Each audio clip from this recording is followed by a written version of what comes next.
It was February 2019 in Denver, Colorado, the kind of night where the cold seeps into your bones. My furnace had given out that afternoon, and my two kids, Liam, 9, and Sophie, 6, were huddled under blankets in our tiny apartment, teeth chattering. I didn't have time to wait for a repair.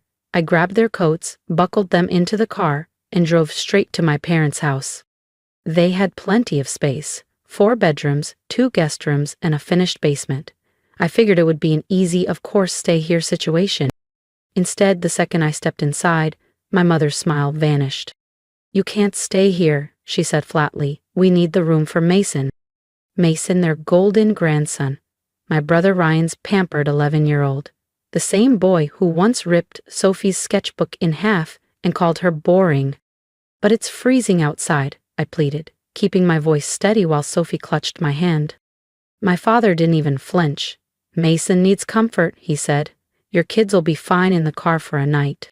The words hit harder than the wind outside. My parents had always made it clear I wasn't their priority, but this was different. I wanted to tell them that the struggling, paycheck-to-paycheck single mom they thought I was no longer existed, that for the past 5 years I'd been building something they couldn't imagine. Instead, I swallowed my anger, turned on my heel, and walked my kids back to the car. I didn't tell them my plan. I didn't tell them that in less than 48 hours, those same parents would be the ones begging me for help. The next morning, I woke to the sound of Sophie coughing in the back seat. We'd parked outside a 24-hour diner for warmth, and I used my last $20 cash to buy them pancakes and hot chocolate. As they ate, my chest tightened. My parents had 2 empty guest rooms, but they'd rather let their golden boy stretch out than give my kids a safe bed. My phone buzzed, a text from Ryan. "Don't make a scene about last night. Mason needs stability." Stability? Mason had 3 gaming consoles, private tennis lessons, and a bedroom full of unopened toys. Meanwhile, Liam and Sophie were sharing a blanket in a freezing car. What Ryan and my parents didn't know was that I'd been quietly working 2 jobs for years, saving every spare dollar. I'd taken online courses after midnight, learned everything I could about small business investments, and put my money into something solid. A local financial advisory firm that was now expanding faster than anyone expected. And here was the part nobody knew. Last month, I'd quietly acquired a controlling stake in a mid-sized bank. By noon, my phone rang. It was my mom, her voice tight. "Claire, you need to come to the house. It's an emergency." When I pulled into their driveway, my dad was pacing the porch, Ryan on the phone looking pale, and Mason peeking through the curtains like it was prime entertainment. Mom rushed toward me. "It's your father's retirement account. Something's wrong." Dad's voice cracked. "The bank froze our accounts. We can't access anything." And they said, "We need to talk to the new majority shareholder." I let the silence stretch, watching them squirm in the cold. "Oh, and who might that be?" Ryan's phone went still in his hand. My father's eyes darted to my face. "It's you?" he said, barely above a whisper. I nodded. "Yes, I'm the new majority shareholder, and unlike you, I don't throw people I care about out into the cold." The color drained from his face. Mom began to stammer about family and forgiveness, but I wasn't in the mood. "I'll unfreeze your accounts," I said finally, "but only after you apologize to Liam and Sophie in front of the whole family." 2 days later, the opportunity landed in my lap. My cousin Lily was hosting her annual family dinner. One of those events where every relative dressed to impress, compared vacation photos, and bragged about the year's successes. Normally, I found an excuse to skip it. This year, I RSVP'd yes, without hesitation. When we arrived, the chatter in the grand dining room faltered.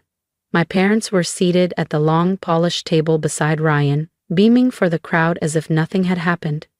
Mason, their golden grandson, sat front and center, showing off a brand new smartwatch, the kind that cost more than my rent back in the days when they thought I was barely scraping by. "Claire, you made it!" Lily greeted me with a hug, her voice warm, but her eyes flicking nervously toward the head of the table. I could feel the sideways glances. the whispers passing between aunts and uncles. One aunt leaned toward another guest and stage whispered, "Surprise she showed her face after what happened." I smiled politely and took my seat, Liam and Sophie on either side of me. But my attention wasn't on the roast lamb or the crystal glasses of wine. It was on the small velvet folder tucked in my purse, the one containing the signed and sealed shareholder documents that could flip this family's power dynamic in an instant. Halfway through dinner, Ryan stood, glass raised. "I just want to say how grateful I am for my parents' support this year," he began. "Thanks to them, my business is thriving. And Mason here," he patted his son's shoulder, "is top of his class." Polite laughter rippled around the table, accompanied by the soft clink of cutlery. I noticed Dad's smile didn't quite reach his eyes. The stress of the frozen accounts was clearly wearing him down. Then Lily, blissfully unaware of the tension, turned to me. "So, Claire, what have you been up to? Still working at that little place?" A few cousins chuckled under their breath. I leaned forward, my voice calm but with an edge sharp enough to cut glass. "Actually, yes, that little place is part of a company I now own 60% of." I reached into my purse and slid the velvet folder onto the table. Slowly I opened it, revealing the official shareholder documents, signed, dated, sealed. Ryan's smirk vanished. His glass clinked back onto the table. "This," I continued, "is the company your so-called thriving business depends on for supply chain and distribution. And as of last quarter, I have full controlling interest, which means," I let my gaze move between my brother and my parents, "I decide whether you get to keep operating at all." The room fell silent except for the ticking of the antique wall clock. Mason stopped fiddling with his smartwatch. My mother's hand froze halfway to her wine glass. "Claire," Ryan started, his voice tight. I cut him off. "You froze my kids out in the rain for your comfort. Now I control whether your business survives. I think that's what they call stability. And if you think that was the end of it, you're wrong. The real twist is still coming. Hit that subscribe button so you don't miss what happened when they tried to fight back." That's impossible. I thought you were the only one with shares." Ryan's voice cracked, his confident facade crumbling in front of the entire family. I didn't even blink. "You convinced Dad to invest his retirement into your company," I said evenly. "The same company that was quietly opening up to more investors. The same one I've been buying into for years." The room went dead silent. My mother's hand trembled as she set her fork down. "Claire, what are you saying?" I smiled, savoring the moment. "I'm saying that your golden boy here works for me now."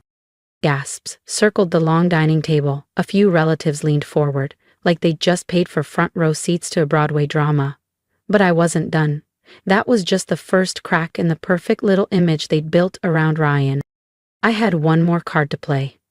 One that would not only change the family hierarchy forever, but make them regret every single freezing night they'd forced Liam and Sophie to sleep in the car. Ryan's jaw tightened. "You think this is some kind of game, Claire? You can't just—" "Oh, but I can." I leaned back in my chair, letting my voice cut through the whispers. "And I already have."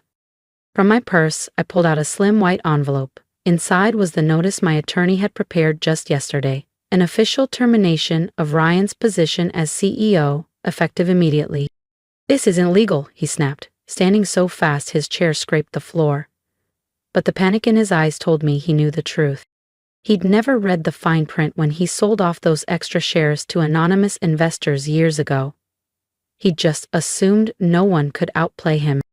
Dad slammed his palm on the table, making the silverware jump.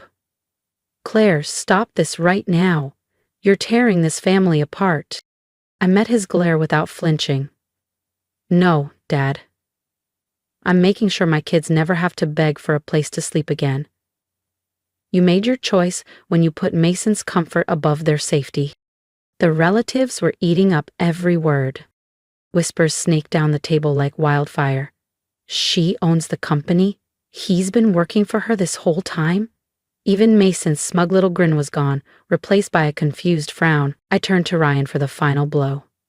Effective tomorrow, I'm moving the company headquarters out of state. You can either work under my terms or you can clear out your desk." His mouth opened, but nothing came out. My mom's eyes darted between us, desperate to salvage the scene. "Claire, maybe we can talk privately." "No." I stood, gathering my bag and motioning for Liam and Sophie. "We'll leave it here. I think everyone's heard enough." As we walked toward the door, I could feel every pair of eyes following me, not with pity, not with dismissal, but with something new. Fear, maybe even respect. Outside, the winter air was sharp, but my chest felt light. Liam slipped his small hand into mine, Sophie clutched my arm, and for the first time in years, I knew exactly where we stood in this family story. We weren't the ones left out in the cold anymore. And I wasn't done, because the final part of my plan, that was still to come, and it would ensure they never dared to look down on me or my children again. The next morning, I set the last piece of my plan into motion. It wasn't enough for Ryan to lose his CEO title. It wasn't enough for my parents to squirm at a family dinner or spend a sleepless night worrying about frozen accounts. No, I wanted this burned so deep into their memory that every time they saw me or my kids, they'd remember the day the balance of power shifted forever. I booked the largest conference hall in Denver. I made sure every shareholder, employee, and investor received an invitation. And yes, I even had seats reserved for my parents, Ryan and Mason. When the day came, the hall was buzzing with hundreds of people. Mason sat in the front row next to Ryan, still fiddling with that smartwatch like it might protect him from what was coming. My parents flanked my brother like human shields. But there would be no shielding from this. When I stepped on stage, the chatter died instantly. "Good morning," I began, my voice steady but charged with a confidence they had never seen from me before. "Most of you know me as Claire Thompson, one of the company's smaller shareholders. What you don't know is that I am now the majority owner, and as of today, we're restructuring." Behind me, the massive screen flickered to life, displaying a clean growth chart. Profits had doubled in the past 2 years. Murmurs rippled through the room. Then, the next slide appeared. Ryan Thompson, CEO, struck through in bold red. Underneath, new CEO, Claire Thompson. Applause erupted, but I raised a hand. Before we move forward, I think it's important to understand how we got here. I turned toward the crowd. Years ago, Ryan approached our father for a large investment. That money came directly from my parents' retirement account. He promised to grow it. Instead, he sold controlling shares without fully understanding the terms. He assumed no one would be determined enough to claim them. He was wrong. Ryan shot to his feet. "You're humiliating me in front of the entire company." I didn't blink. "No, Ryan, you humiliated yourself when you thought you could take what wasn't yours. You humiliated yourself when you decided my kids weren't worth the warmth of a spare bedroom on a freezing night, and you humiliated this family when you put your greed above everything else." The hall was silent except for the clicking of cameras, because yes, I'd invited the local press. By tomorrow morning, this story would be everywhere. I moved to the final slide. A photo of Liam and Sophie grinning in our new home, a 5-bedroom house I'd bought in cash last month. "From now on," I said, my voice catching just enough to be human, "this company will invest in people who work hard, not people who believe they're entitled to everything. And my children will grow up knowing that no one decides their worth but themselves." The applause that followed was deafening. Shareholders stood, employees clapped until their hands turned red. My parents sat pale and stiff. Ryan looked like he'd swallowed glass. Mason stared at the floor, the smugness gone. I stepped down from the stage, and Liam and Sophie ran to me. I scooped them up, feeling lighter than I had in years. This wasn't just revenge, this was justice. As we walked out of that hall, I knew one thing. They would never forget the day the worthless daughter became the one holding all the power. That day, when I stood in a room packed with people, it wasn't just about taking back a company. It was about reclaiming my voice and securing safety for my children. If this story resonates with you, I want to hear your thoughts. Do you support the decision I made? Do you think I went too far? Or was this the only way to make them understand? Leave your comments, because your words could be the encouragement someone else needs while quietly enduring their own injustice. I've learned one thing. Your silence doesn't mean you're weak. It can be the time you're preparing, gathering, and building real strength. Never let others decide your worth, and never let a temporary circumstance convince you that you can't change your future. If you're in a place where every door seems closed, remember this. Every hour you spend learning a new skill, every dollar you save, every moment you choose patience over outburst, they're all bricks in the foundation for the day you stand tall. And when that day comes, you won't just stand for yourself. You'll stand for the people you love. If you believe in justice, if you believe in protecting those who are vulnerable, then stand with me. Together we can prove that no one has the right to leave another person out in the cold, whether literally or figuratively.